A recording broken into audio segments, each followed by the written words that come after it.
چەکدانانی پەکەکە چ کاریگەریەکی لەسەر هەرێمی کوردستان و ئیدارەی خۆسەر دەبێت. داهاتووی کورد لە عێراق و سووریا گەشت بینانەتر دەرکەوت و سەرجەم پارت و لایەنە سیاسیەکانیش بە فەرمی پێشوازیان لە هەنگاوەکە کرد. لە سێبەر یەشکەوتی جاسەنە و لە چیان ناڕێکەکانی سلێمانیدا چەکدارانی ژن و پیا و لە ڕیزێکی درێژدا وەستا بوون بۆ ئەوەی چەکەکانیان یەک بە یەک بخەنە ناو دەفرێکی کانزاییەوە. کاتێک گەریلاکان تفەنگەکانیان فڕێدەدایە ناو دەفرەکەوە دەنگی پێکدادانی کانزاکان بەباشی دەبیسترا. لە کاتێکدا فرمێسک و گریان لەگەڵ بڵێسەی ئاگردا تێکەڵ بوو، ئەمەش بۆ ئەوەی دوای نزیکەی 40 ساڵ شەڕ و ئێستا خەریکن چەکەکانیان دەسووتێنن. لە مەراسیمێکی سمبۆلیزمیدا کە ڕۆژی هەینی 11 تەموزی 2025 لە هەرێمی کوردستان بەڕێوەچوو، 30 چەکداری پارتی کرێکارانی کوردستان تفەنگ و نیتاقە سەربازیەکانیان سووتاند. ئەمەش دەستپێکی پرۆسەی ئاشتی نێوان پەکەکە و ئەنقەرە بوو. بە سێهۆزات هاوسەرۆکی ئەنجومەنی جێبەجێکردنی کەجەکە پێشەنگی گروپەکە بوو، دواتر سێ سەرکردەی دیکە تفەنگەکانیان فڕێدایە ناواگرەکەوە. پاشان گەریلاکانی دیکە کە خۆیان بە گروپی ئاشتی و کۆمەڵگەی دیموکراتین هەودەبرد، یەک بە یەک چەکەکانیان فڕێدایە ناو دەفرەکان زاییەکە. ئەوەی لە مەراسیمەکەدا بووە جێگای سەرنج ئەوە بوو کە بەشێک لە شەڕڤانان دوای ئەوەی چەکەکانیان سووتاند گریان. هەندێکی تریش لە کاتی مەراسیمەکەدا نیشانەی دڵتەنگیەکی قوڵیان پێوە دیار بوو. وێنەی گشتی ئەو مەراسیمە ئەوە بوو کە دەمێکە سەرکردە و شەڕڤانانی پەکەکە بەبێ ئەوەی ببنە ئامانجی هێزەکانی تورکیا بەشداری بۆنەیەکی لەم شێوەیان نەکردووە. هەرەمەش بە تەواوی دیمەنەکەی کردە چرکەساتێکی مێژووی. دوای سووتاندنی چەکەکانیشیان گەریلاکان گەڕانەوە بۆ شاخ، واتە خۆیان ڕادستی دەسەڵاتدارانی تورکیا نەکرد. ئەوەی ئێمە لە سەرچاوە نزیکەکانی ئەو حیزبە لە ناوچەکە زانیومانە ئەوەیە کە ڕێکەوتنەکە گرنگی بە داماڵینی چەک دەدات بە زووترین کات، بەڵام بەبێ ئەوەی شەڕڤانان خۆیان ڕادەست بکەن.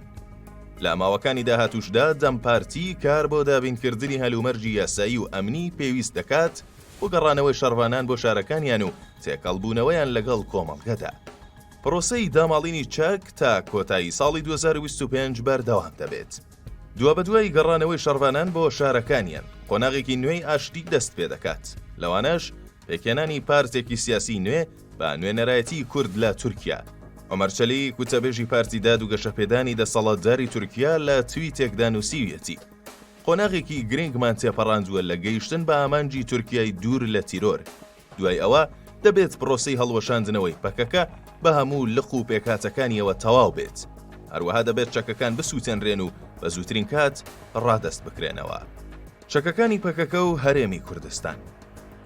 پارتی کرێکارانی کوردستان کە لە ماوەی 40 ساڵی ڕابردوودا دژایەتیان قەرێک کردووە، بەهێزیەکی زۆری لە خاکی عێراقدا هەیە و هەرێمی کوردستانیش گۆڕەپانێکی کراوە بووە بۆ شەڕەکانی لەگەڵ سوپای تورکیا. سوپای تورکیا تەنها لە ماوەی 6 مانگی یەکەمی ئەم ساڵدا 1678 هێرش و تۆپبارانی بۆ سەر هەرێمی کوردستان ئەنجام داوە. ئەمە ئۆپەراسیۆنانە بوونەتە هۆی گیان لە دەستدانی 3 هاوڵاتی مەدەنی و برینداربوونی 6 کەسی دیکە. ئەمەش بە پێی ئامارانەی دەستکەوتووە کە کۆپیەکی لەلایەن ڕێکخراوی ئەمریکی تیمەکانی بنیاتنانی ئاشتی کۆمەڵایەتی لە هەرێمی کوردستان دەستکەوتووە. بە پێی ئاماری ئەو ڕێکخراوە لە مانگی یەکی ساڵی 1991 تا مانگی ئایاری 2025 لە هەرێمی کوردستان لە ئەنجامی بردومان و ئۆپەراسیۆنە سەربازیەکانی تورکیا بۆ سەرپەکەکە 721 هاوڵاتی مەدەنی کوژراون و بریندار بوون. حەسەن ئەحمەد مستەفا پسپۆڕی پەیوەندیە نێودەوڵەتیەکان و شارەزای کاروباری تورکیا لە مانگی ئایاری ڕابردوو ڕایگەیاند بڕیاری پەکەکە بۆ خۆ هەڵوەشاندنەوەی لە کۆنگرەی 12هەمدا ڕەنگە ببێتە هۆی کەمبوونەوەی بەرچاوی پێکدادانە چەکداریەکان لە هەرێمی کوردستان بە تایبەتی لە ناوچەی بادینان و پارێزگای هەولێر. هەروەها دەکرێت هێرشە ئاسمانیەکان لە ناوچەکانی قەندیل و شارباژێر و سلێمانی کەم بکاتەوە کە پەکەکە ئامادەیی بەهێزی لەو ناوچانەدا هەیە. ئاماژەی بەوەشدا ململانەی چەکداری نێوان پەکەکەوان قەرە بووەتە هۆی ئاوارەبوونی هەزاران هاوڵاتی کوردستانی عێراق لە گوند و شارۆچکەکانی خۆیان لە ماوەی ساڵانی ڕابردوودا. نزیکەی 700 گوند لە هەرێمی کوردستان یان بە تەواوی چۆڵن لە دانیشتوان یان مەترسی هێرشیان لەسەرە. ئەگەرچی ئاشتیەکی بەردەوام و درێژخایەن ئاسانکاری بۆ گەڕانەوەی ئاوارەکان بۆ گوند و ناوچەکانیان دەکات، بەڵام بەردەوامی ئامادەبوونی سەربازی تورکیا دەتوانێت گەڕانەوەی هاوڵاتیان بۆ ناوچەکانیان زیاتر دوا بخات. بەپێی ئامارە نافەرمیەکان تورکیا لە ماوەی چەند ساڵی ڕابردوودا زیاتر لە 87 بنکەی سەربازی لە ناوخاکی عێراق بە درێژایی 200 کیلۆمەتری سنووری نێوان هەردوو وڵات دامەزراندووە. لەشکرکێشیەکەی گەیشتوتە قوڵایی 15 کیلۆمەتر کە 7 کیلۆمەتر زیاترە لەو ئۆپەراسیۆنە زەمینیەی کە لە ساڵی 2021 ئەنجامدا. کورد لە سووریا و ڕۆژاوای کوردستان. هەردوو لایەنی ئەنقەرە و پارتی کرێکارانی کوردستان کاریگەری و ڕۆڵی گرنگیان لە سووریا هەیە. ئەنقەرە ئیدارەی خۆسەر و یەکینەکانی پاراستنی گەل واتە یەپەگە کە بڕبڕی پشتی هێزەکانی هەسەدە پێک دەهێنن بە لقی سووریای پەکەکە دەزانێت. ئیدارەی خۆسەر و هەسەدە لە چەند ساڵی ڕابردوودا ڕایان گەیاندووە کە هیچ پەیوەندیەکی ڕێکخراوەییان لەگەڵ پەکەکە نییە. یەپەگە لە سووریا کە چەکدارانی غەیرە سووری لە خۆ دەگرێت، لە ساڵی 2014ەوە گەیشتونەتە ناوچەکانی ئیدارەی خۆسەری کورد بۆ پشتیوانیکردنی هێزە کوردیەکان لە شەڕی داعش و بەرگریکردن لە شاری کۆبانێ. مانگی کانونی دووەمی ساڵی ڕابردوو مەزلوم عەبدی فەرماندەی هێزەکانی سووریای دیموکرات ڕایگەیاند ئەو چەکدارە کوردانەی کە ماون و سووری نین هەر کاتێک ڕێگەیان پێ بدەین ئامادەن سووریا بەجێ بهێڵن و ڕێڕەوی ئەمنی بۆ دەرچوونیان دامەزراوە. شیراوسی ئەندامی سەرۆکایەتی ئەنجومەنی سووریای دیموکرات لە چاوپێکەوتنێکیدا تیشکی خستە سەر گرنگی دەستپێشخەری ئاشتی نێوان ئەنقەرە و پەکەکە وتی ئێمە لە ئەنجومەنی سووریای دیموکرات پێمان وایە کاتی ئەوە هاتووە لە لۆژیکی تۆمەتبارکردن و دەستوەردانەوە بگوازینەوە بۆ لۆژیکی گفتوگۆ و ڕێزگرتن لە ئیرادەی گەل. چارەسەری ڕاستەقینە لە پاڵپشتیکردنی سەقامگیریدایە نەک لە ناوبردنی. هەروەها چارەسەر لە پاڵپشتیکردنی ئەو کەسانەدایە کە شەڕی تیرۆر دەکەن نەک بە ئامانجگرتنیان. شیرا ئاماژەی بەوەدا کە ئیدارەی خۆسەر و هەسەدا لەلایەن خۆیانەوە بە تەواوی ئامادەن بۆ هاوبەشی و لێک تێگەیشتن لەگەڵ حکوومەتی نوێی سووریاتە بە شێوەیەک کە خزمەت بە یەکێتی وڵات بکات و مافەڕەواکانی سەرجەم پێکاتەکان دەستەبەر بکات. ئاماژەی بەوەش کرد بەڕاستی گفتوگۆ و دانوستان لەگەڵ دیمەشق لە ڕێگەی چەندین کەناڵەوە بەڕێوە دەچێت بە بەشداری چالاکانەی ژەنەڕاڵ مەزلوم عەبدی فەرماندەی گشتی هێزەکانی سووریای دیموکرات. چەندین جار جەختی لەسەر پێویستی گەیشتن بە لێکتێگەیشتنێک کردوتەوە کە شکۆی هەمووان بپارێزێت و دەرگا بە ڕووی چارەسەرێکی بەردەوامدا بکاتەوە. سەرەڕای ڕاگەیاندنی دەستپێشخەری ئاشتی نێوان ئەنقەرە و پارتی کرێکارانی کوردستان لە مانگی شوباتی ساڵی ڕابردوودا دوابەدوای بانگەوازەکەی عەبدوڵڵا ئۆجەلان بۆ هەڵوەشاندنەوەی ئەو پارتە و شەکداماڵین سەرەڕای ئەو ڕێککەوتنێکە مەزلوم عەبدی لە مانگی ئازاری ڕابردوو لەگەڵ ئەحمەد شارع سەرۆکۆماری سووریا گەیشتبوونە ئەنجام، بەڵام ناکۆکیەکان هەروە ماونەتەوە. پەیوەندی نێوان تورکیا و کوردەکانی سووریا باشتر نەبووە. بە جۆرێک ڕۆژانە شەڕ بەردەوامە. هێزەکانی سووریای دیموکرات لە کۆبانێ و پردی قەرەخۆزاق و بەنداوی تشرین لەگەڵ گروپە سووریەکان کە لەلایەن فڕۆکە جەنگیەکانی تورکیا و پاڵپشتی دەکرێن سەرقاڵی ڕوبەڕووبوونەوەن. ڕۆژی 12 ئایار پارتی کرێکارانی کوردستان لە کۆنگرەیەکدا هەڵوەشاندنەوەی هەیکەلی ڕێکخراوەی خۆی و کۆتایی بە خەبات و چالاکی سەربازی ڕاگەیاند. ئەمەش لە وەڵامی بانگەوازەکەی عەبدوڵڵا ئۆجەلان بۆ پرۆسەی ئاشتی و دامەزراندنی کۆمەڵگەی دیموکرات. پەکەکە لە بەیاننامەیەکی دوای کۆنگرەدا داوای کردووە تورکیا مافی بەڕێوەبردننی قۆناغی داهاتوو بە ئۆجەلان بسپێرێت و دان بە مافی چالاکی سیاسی کورددا بنێت و لەوبارەوە گەرانتی یاسایی هەمەلایەنە پێشکەش بکات. لە ڕاگەندراوەکەدا ئاماژە بەوە کراوە کە پارتەکە 12هەمین کۆنگرەی خۆی لە هەلومەرجێکی سەختدا ئەنجام داوە کە پێکدادان بەردەوام و هێرشە زەمینی و ئاسمانیەکانی سوپای تورکیا نەوەستاون. عەبدوڵڵا ئۆجەلان سەرۆکی پارتی کرێکارانی کوردستان لە پەیامێکی ڤیدیۆییدا کە ڕۆژی چوارشەمەی ڕابردووە ڕاستەی شەروانانی کرد جەختی لەسەر گرنگی دانانی چەک لە زووترین کاتدا کردوێتەوە. لاگرتە ڤیدیۆکەدا ئاپۆ لەگەڵ کۆمەڵێک سەرکردەی دەست بە سەرکراوی پارتەکەیدا دەرکەوت کە لەلایەن ئاژانسی هەواڵی فوراتەوە پەخش کرا وتی لە چوارچێوەی جێبەجێکردنی ئەو بەڵێنانەی کە داومانن دەبێت میکانیزمێک بۆ دانانی چەک دابنرێت کە بەشدار بێت لە پێشکەوتنی پرۆسەکەدا.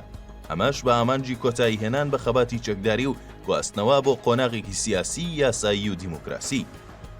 مستەفا شێخ موسلم چالاکوانی سیاسی سربەخۆی کورد پێی وایە پرۆسەی ئاشتی نێوان تورکیا و پەکەکە کاریگەری ئەرێنی لەسەر دۆخی ڕۆژاوای کوردستان لە سووریا دەبێت. بە جۆرێک دەستێوەردانەکانی تورکیا و بە تایبەتی دەستێوەردانە سەربازیەکانی تورکیا کەم دەکاتەوە. ئەمەش بە لەبەرچاوگرتنی ئەوەی کە بیانووی سەرەکی تورکیا لە ڕۆژاوای کوردستان بوونی گەریلاکانی پەکەکەیە. مستەفا شێخ موسلم لە ناوچەکانی ئیدارەی خۆسەر دەژی. باشتربوونی پەیوەندیەکانی نێوان کورد لە سووریا حکوومەت و دەوڵەتی تورکیا بەگشتی بە دەرفەت دەزانێت. ئەمەش لەبەرەوەی پرۆژەی ئاشتی کە لەم دواییانەدا لەلایەن ئەنقەرە و پارتی کرێکارانی کوردستانەوە پێشنیار کراوە ڕەهەندێکی ناوچەیی هەیە و تەنیا لە سنوورەکانی تورکیادا قەتیس نییە. ئەمەش لەبەر ئەوەیە کە کورد و بزوتنەوە سیاسی و مەدەنیەکانی لە هەر چوار دەوڵەتەکەدا بوونی هەیە. دەشڵێت پێدەچێت پرۆسەی ئاشتی نێوان تورکیا و پەکەکە پرسی کورد لە سووریا بەرەو قۆناغێکی جیاواز و پێشکەوتوتر ببات.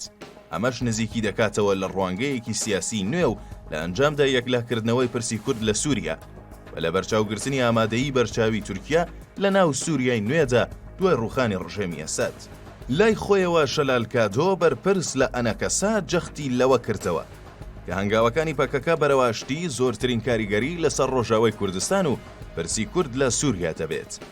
شەلال دەڵێت پرسی کورد لە سووریا بە درێژایی ساڵانی شۆڕشی سووریا کاریگەری سیاسەتی سەرکردەکانی پارتی کرێکارانی کوردستانی لەسەر بووە وە بەدەستپێکردنی ئەم دەستپێشخەریە کورد و دۆزی کورد لە سووریا ئاسۆیەکی فراوانتر و ئەمەلایەنەتریان دەبێت لەوەی لە ساڵانی ڕابردوو هەیان بووە. لە ساڵانی پێش ڕوخانی ڕژێمی ئەسەد لە سووریا پەیوەندی نێوان پارتی دیموکراتی کوردستان لە هەرێمی کوردستان و پەیەدە کە گەورەترین پارتە لە ئیدارەی خۆسەر تێکچوو بوو. ئەمەش بەهۆی پەیوەندی پەیەدە لەگەڵ پەکەکە کە تۆمەتبار دەکرا بە تێکدانی سەقامگیری دۆخی ئەمنی هەرێمی کوردستان. بەڵام دوای ڕوخانی ئەسەد مەسعود بارزانی سەرۆکی پارتی دیموکراتی کوردستان دەستپێشخەریەکی بۆ یەکخستنی ڕێزەکانی کورد لە سووریا دەست پێ کرد. مەزلوم عەبدی وەڵامی دەستپێشخەریەکەی دایەوە و سەردانی هەولێری کرد و لەگەڵ بارزانی کۆبووەوە. کۆبوونەوەکە بووە هۆی دەستپێکردنی کۆبوونەوەکانی نێوان هەردوو لایەنی سەرەکی پەیەدە و ئەنجومەنی نیشتمانی کورد لە چوارچێوەی ئیدارەی خۆسەر کە دواتر کۆنگرەی یەکڕێزی و یەکگرتووی کوردی لە ڕۆژاوای کوردستان لێکەوتەوە. شەلال ئاماژە بەوەش دەکات کە ئێستا پارتە کوردیەکان لە سووریا دیدێکی یەکگرتوویان هەیە بۆ داهاتووی سووریا. ئەو پێی وایە هەنگاوەکانی پەکەکە بەرەو ئاشتی دەبێتە هۆی پتەوترکردنی ئەم یەکڕێزی زیاترە لە نێوان کوردەکانی سووریادا. دوجاریش ئەم هەنگاوە لە داهاتوودا گەرانتی یەکگرتنی زیاتری کورد لەگەڵ دیمەشق دەکات. ئاماژە بەوەش دەکات کە سووریا یەکگرتوو دەبێت و سیستەمی لامەرکەزی دەچەسپێت کە داواکاری هەموو حیزبە کوردیەکانە لە سووریا.